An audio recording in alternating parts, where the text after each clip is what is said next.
Zion, we're hearing that it's probably doubtful, is what Kirby said about Nolan being able to go and so.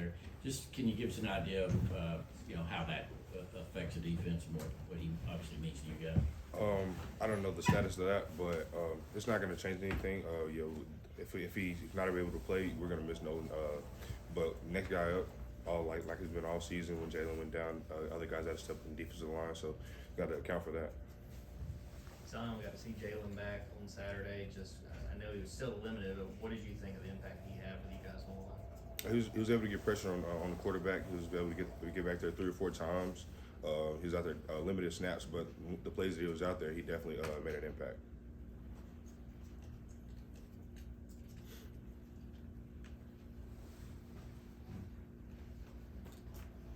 There's always talk of not making a game bigger than what it is, but it's number 1 versus number 2. It's for the East, and you guys are playing here at home. How big do you think this game is, and maybe the atmosphere that you're probably expecting from Saturday? We know it's going to be a big game, but we can't treat it like it's the last game of the season. We have to treat it like it's another game. Prepare like any other week. Not stress anything. Not override anything. Just go out there and play football. The atmosphere? Yeah, it's gonna be crazy. Probably like 2019, we played Notre Dame. So one of those weeks again. A lot of guys on this team just had their game against their former home state in Florida. How do you feel going up against Tennessee with it being so big? And it's always an honor playing against my home state, but just like I'm here with these guys, and I'm just gonna focus on being around my teammates and focusing on that. As we've heard so much about Tennessee's offense and what they've been able to do this year. As a defense, how excited are y'all to play an offense like that, one of the best in the country? It's a great challenge for us. The tempo. We're not gonna let that affect us. We're gonna play our game and just stick to the things we've been taught all season. Just play football. Zion, how much have y'all worked on Tennessee and tempo? I don't know, stole some time during the bye week, and how much does what they do kind of affect you all in terms of not substituting as much, maybe staying on the field when you normally would? Well, in the bye week as much, we was trying to focus on Florida, not looking ahead. I wouldn't say we've honed in on it a lot, but we'll probably do it a little bit this week. But we're just gonna stick to playing football. Zion, Kirby was asked about conditioning and basically said, it's a year-long thing. It can't be done in just a week. Can you just speak to the conditioning you guys have been through, even going back to the summer, to get ready to play an up-tempo team like Tennessee? We said a thing out throughout the summer. It's a quote. It was like, winter's gonna come asking what you did all summer, and it's like saying, what work did you put in during the summer for when times like December and January come, when your best football is needed in November. They remember what you do in November. So I think that's what I think about that. He's not another tempo question before Tennessee goes. I mean, you played these guys last year. You saw Hendon Hooker last year. From a tempo standpoint, is it very similar to what y'all saw last year? Or like going faster this year? What can you tell from that aspect? I feel like it's very similar. Teams always try to switch things up every year from year to year, but I think every team has to switch things up every year. But I feel like it's a big difference.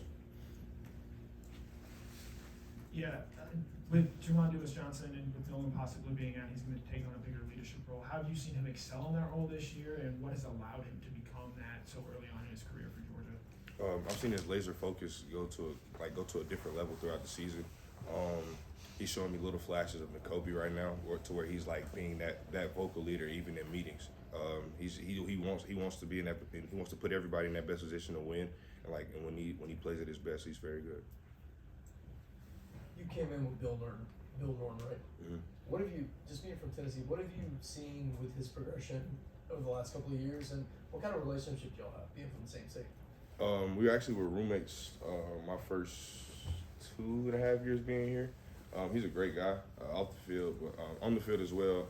He's very strong at the point of attack. Like he just hasn't had a lot of opportunities to go out and play, but the opportunities that he's had that I've seen in practice and other games, like he's definitely done his job. So his time's coming.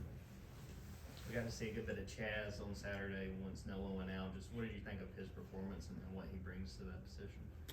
I think of Chaz like another guy like Dan Jackson, Lad McConkey. Like he's just been a hard-working guy for the last 2 years he's been here. Is a guy that kind of injuries have kind of kind of hindered him a little bit, but he finally got his opportunity to go play. And just like last year against Tennessee, he got his sack. So he got one last week against Florida. So I think it was a big thing for him.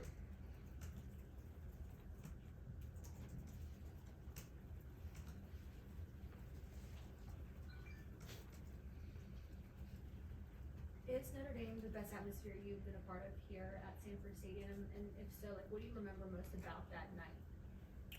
Yes, Notre Dame was the biggest game I've ever been to here at the University of Georgia, and it was just, even if you're on the sideline, you couldn't even talk to the guy beside you. It was so loud. Like guys on the field, like after the game, they were like, dude, I could not hear anybody. Like we literally had to use signals to talk to each other because it was that loud. So every time people ask me like about the hype of a game or about the feel of a game, I always refer back to that game.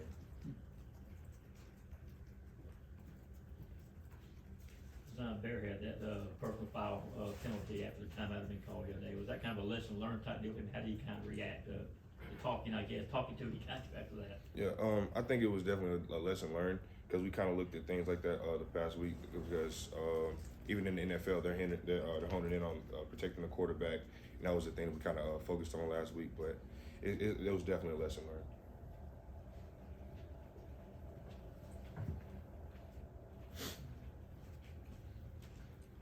I know you talked about the environment at home and how big that can be for you guys a couple times, but how much can that really affect you guys on defense and their offense when the crowd is that loud and that into it? That's what we need. When our fans are in it, like that's when we want to go play our best football. So we know we're gonna need everybody on Saturday at 3:30. So like I asked the fans, like, please come out. We're going to need 94,000, 95,000 strong for this one. With this being such a big matchup, how important is the veteran presence of Chris Smith? Chris is going to be a big help in this game, as well as like for the DBs specifically, because he's going to know how to get guys on line, especially when they're trying to go fast. Like everybody getting home after the play, don't celebrate on second or third down because that's when they're going to want to go fast. So he's going to definitely be a big help.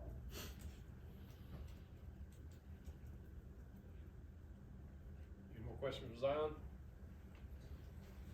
Okay, Zion, thank you. Thank you. Thanks,